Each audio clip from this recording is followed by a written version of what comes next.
In the Lesson 4.3 example, How Many Men or Women Have a Pierced Ear, we'll explore two-way tables and probability. Students in a college statistics class wanted to find out how common it is for young adults to have their ears pierced. They recorded data on two variables, gender and whether or not the student had a pierced ear, for all 178 people in the class. The two-way table summarizes the data. So we can see here we have information on those that have a pierced ear, yes or no, as well as gender, male or female. We have 178 participants or people in this class, and we can see how many people fall into each of those categories based on the categorical variables. Suppose we choose a student from the class at random. Let's define event A as getting a male student and event B as getting a student with a pierced ear. First, let's find the probability of event B and interpret this value in context. Well, B is getting a student with a pierced ear. We can see in this case, pierced ear, yes, that 103 students total have a pierced ear out of the 178.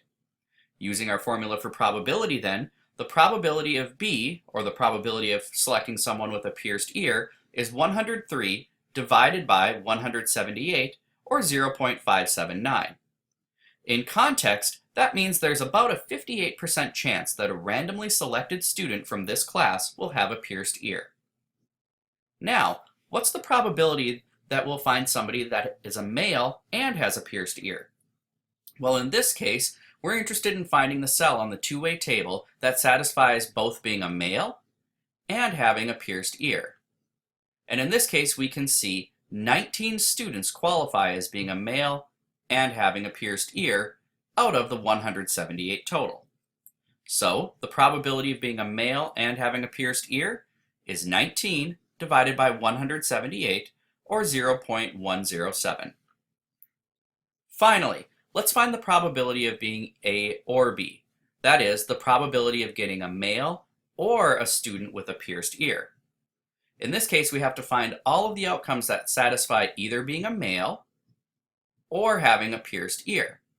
So you'll notice the 19 males with pierced ears, the 71 males without pierced ears, and the 84 females with pierced ears satisfied this particular event. Notice the 19 is circled twice. When we do our probability calculation, we want to make sure we don't count that twice. We only count each of these cells once out of the total 178.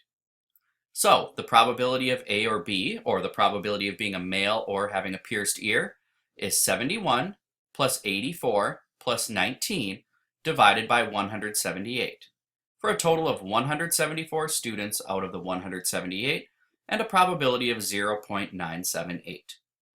For additional practice with two-way tables and probability, try exercise 1.